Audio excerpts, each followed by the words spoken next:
డబ్బుల కోసం కకృతి పడే రోజా, ఎంతటికైనా దిగజారిపోయే నగిరి రోజా గురించి ఈరోజు మాట్లాడాలా. నిజంగా చెప్తా ఉన్నా, ఒక రోజుకి 75 లక్షల రూపాయలు వైవి సుబ్బారెడ్డి నగిరి రోజా కలిసి షేర్ చేసుకున్నారు. ఇది వాస్తవమైన పాట, మీరు కూడా షాక్ అవుతారు. 75 లక్షల రూపాయలు తిరుమల తిరుపతి దేవస్థానంకి గూడ్స్ బండి ఒకటి వేసుకెళ్తుంది. నా అంతటి లేదు తాళ్లపాక అన్నమయ్య, ఆయన ఎట్టలేడు కింద నుంచి. మీరు అన్నమయ్య సినిమా చూస్తే నాగార్జున గారి క్యారెక్టర్ అది, తర్వాత రోజా క్యారెక్టర్ అది. వెళ్ళి రోజుకి 75 లక్షల రూపాయల వైవి సుబ్బారెడ్డి రోజారెడ్డి ఇద్దరు కలిసి పంచుకున్నారు. ఆ తర్వాత ఈ మనిషి ఏది పేపర్లో రాసిస్తే అదే చూసి చదవడం అనేది రోజాకి బాగా అవసరం. నిన్న కూడా మాట్లాడుతూ ఉంది, నేను ఒక తిరుపతి అమ్మాయిగా అనింది. మా అమ్మ వయసు ఉంటుంది ఆవిడికి, మా అమ్మ వయసు రోజాకు ఉంటుంది, తిరుపతి అమ్మాయి అంట. ఇంకా మీకు వయస్సులు కావాలా, నాజూకుతనాలు కావాలా? ఇదేమి కర్మ ఇది? ఇప్పుడు ఒకరిని ఆంటీ అంటాం, ఒకరిని అమ్మాయి అంటాం, ఒకరిని చిన్న పిల్ల అంటాం, ఇంకొకరిని వృద్ధురాలు అంటాం, వృద్ధాప్యం అంటాం, వయసుకు వచ్చింది అంటాం. ఇది మామూలుగా మనం మాట్లాడే మాటలు. ఈవిడ అమ్మాయి అంట. మా అమ్మ వయసు ఉంటుంది 2 సంవత్సరాలు, మా అమ్మ కన్నా పెద్ద ఉంటావు నువ్వు. ఓబరకాయ మొహం వేసుకొని నేను తిరుపతి అమ్మాయిని అంటే, తిరుపతి అమ్మాయి అనేది ఏమన్నా ప్రొఫెషనల్లా? అది ఏమన్నా కోర్సా? నువ్వు అమ్మాయి అని చెప్పడం వల్ల నువ్వు సంపాదించిన 3,000 కోట్ల రూపాయలు ఏమన్నా నిలవన కనపడకుండా పోతాయా? లేకపోతే ఈరోజు ఇష్యూ వచ్చిన తర్వాత నువ్వు అమ్మాయిని గుర్తుకొచ్చిందా? నువ్వు ఏ రోజైనా ఓకే నగిరి రోజా అమ్మాయి నేను ఒప్పుకుంటున్నా. ఏ రోజైనా నీ అమ్మాయి అనే దాంట్లో ఆడతనం జనాలకు అర్థమైందా? నువ్వు ఆడ మనిషిలా ఏ రోజైనా మాట్లాడినావా? ఒక ఆడ మనిషి ఎలా అనుకోగా ఉండాలో, ఎలా నెమ్మదిగా ఉండాలో, ఎంత స్థిరత్వంగా ఉండాలో, ఎంత నిశ్చలతనంతో ఉండాలో రోజా ఏ రోజైనా ఆంధ్రప్రదేశ్ కానీ ఉభయ రాష్ట్రాల్లో నగిరి కావచ్చు, చంద్రగిరి కావచ్చు, ఎక్కడ నిలబడినా కూడా పవన్ కళ్యాణ్ గారిని పట్టుకొని గాడిద. ఒక ఆడపిల్లకు ఉండేటువంటి అనుకువ నువ్వు ఎవరికైనా ఇన్స్పిరేషన్గా ప్రపంచం. నిన్ను నేను తిట్టిన ప్రతిసారి చూస్తా కింద ఒక్క బ్యాడ్ కామెంట్ నా మీద ఉండదు. ఇది నీ బతుకు. రోజా గురించి విమర్శించిన ప్రతిసారి, రోజాని నేను ఎదిరించిన ప్రతిసారి కోట్ల మంది చూస్తున్నారు. ఎందుకంటే నిన్ను తిట్టడం వాళ్ళకి ఇష్టమేమో, నిన్ను ప్రశ్నించడం వాళ్ళకి ఇష్టమేమో, నిన్ను నిలదీయడం నీకు వాళ్ళకి అంత ప్రేమేమో. మరి నన్ను తిట్టాలగా? ఏమయ్యార్పి ఆవిడ ఎందుకు తిడతావు? మాకు ఇన్స్పిరేషను గౌరవనీయులు, మా మాజీ మంత్రివర్యులు, ఆ మనిషి మంచిదని ఒక్కరు కూడా చెప్పరు. హైలైట్ ఏంటంటే మీ ఇంట్లో ఉండేవాళ్ళు కూడా కామెంట్ పెట్టరు కింద. అంటే మీ ఇంట్లో వాళ్ళకి నచ్చక ఒక అమ్మాయి అంటున్నావే, ఒక ఆడతనం ఉందా నీకు? అడవితనం ఉంది నీకు. మృగజాతివి నువ్వు. మృగంలో ప్రవర్తిస్తావు. డబ్బులు అకౌంట్లో పడితే అన్నదమ్ములు అక్కడ ఇక్కడ మోసం చేస్తే వచ్చే డబ్బులతో 3,000 కోట్ల నుంచి 5,000 కోట్లు ఈరోజు సంపాదించింది నగిరి రోజా. ఆ డబ్బులు నగిరికి పెట్టుంటే మహానగరం అయి ఉండేది ఈరోజు. ఎందుకు చేసావు ఈ పద్ధతులు? మళ్ళీ ఇంకో నేను ఈరోజే చెప్తున్నా, ఈ మనిషికి అన్నీ తెలుసు. లడ్డులో ఉండేటువంటి కొవ్వు పదార్థాలకు సంబంధించినటువంటి 15% రోజా తీసుకుంది. ఇది వాస్తవం. వాస్తవం కాకపోతే రోజాని డిబేట్కి రమ్మనండి, లేకపోతే నా ముందుకు వచ్చి మాట్లాడమనండి. నేను చాలాసార్లు చెప్పానన్నా, రోజా చేసిన అక్రమాలు చెప్పా. ఎక్కడైనా గుర్తుపెట్టుకోండి, నేను ఇది చెయ్యలేదు అని ఒక స్టేట్మెంట్ ఇచ్చిందా? రోజా ఎక్కడైనా నేను 3,000 కోట్లు సంపాదించలేదు, ఇసుక మాఫియా చేయలేదు, ఎర్రచంద్రం శేషాచలం అడవుల్లో ఎర్రచంద్రం కరుణాకర్ రెడ్డి, వైవి సుబ్బారెడ్డి, ధర్మారెడ్డి, జవహర్ రెడ్డి, జగన్మోహన్ రెడ్డి, వీళ్ళందరూ పెద్దిరెడ్డి రామచంద్రారెడ్డి, మిథున్ రెడ్డి, వీళ్ళందరూ పంచుకుంటుంటే అన్నా నాకు 4 చెట్లు అన్నాను. ఇది కానీ నా 4 దిక్కుల్ని మొక్కే దేవుడు ఆయన, 4 దిక్కులకి మొక్కు ఆయన. అలాంటి వ్యక్తి శేషాచలంలో ఎర్రచందనం ప్రకృతి వనం, అది ప్రకృతికి సంబంధించినటువంటి సంపద, అది నాకు సంబంధం లేదని రోజా అల్లా. నేను ఈ లెక్కని చెప్తే 5,000 కోట్లు దాటిపోయింది. ఇప్పుడు నేను చెప్పిన లెక్కనైతే ఎర్రచంద్రం 5,000 కోట్లు దాటిపోయింది.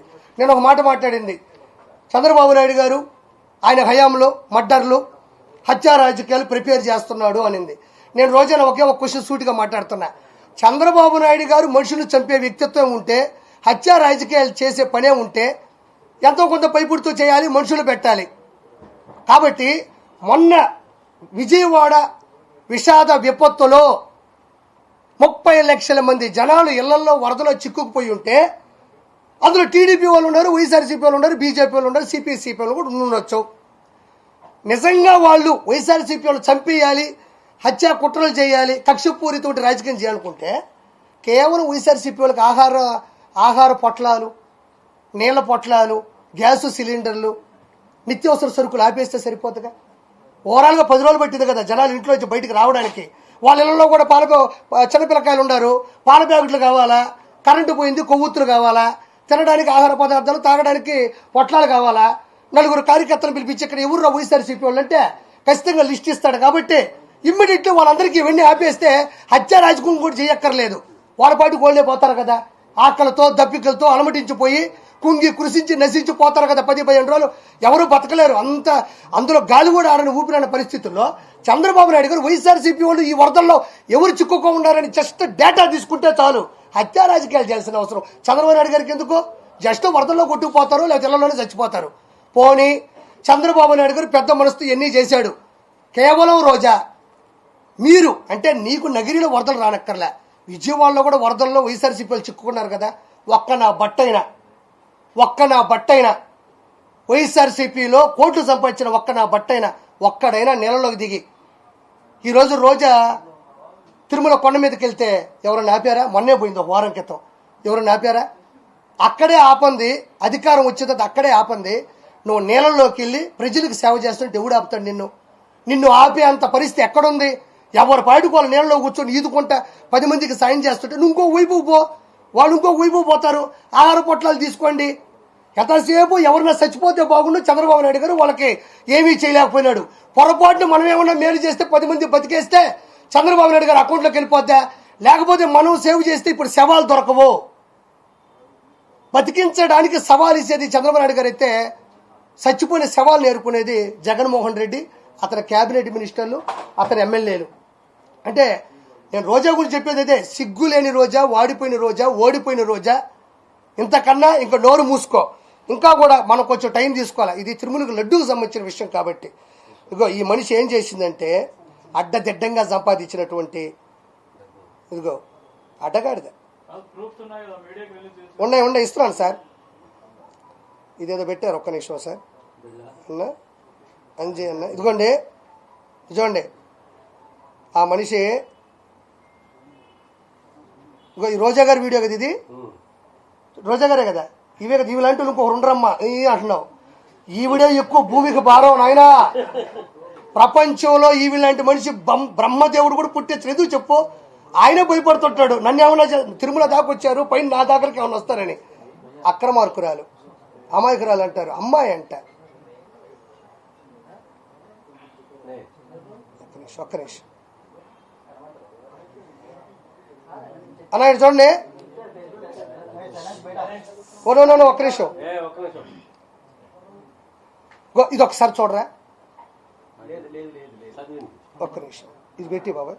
అవును ఒక్క నిమిషం. మొదట ఈవిడ పెట్టింది ఏంటంటే తిరుమల లడ్డు ముమ్మాటికి టీడీపీ కుట్ర.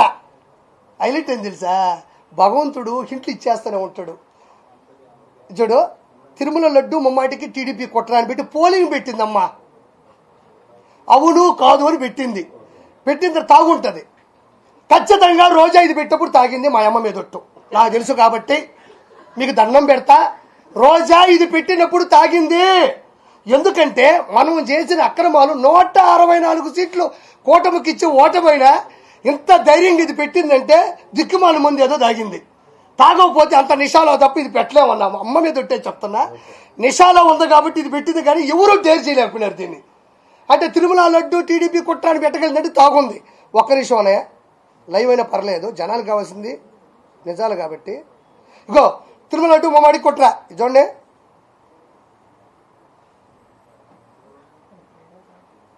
ఏంది బాబా ఇదే?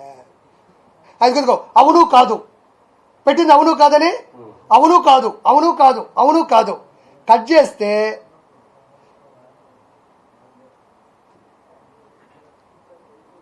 ఇది అవును కాదని పెట్టింది కదా. ఇటు చూడండి, ఇక్కడ కాదు మీద కొడితే అవునని వస్తుంది చూడండి.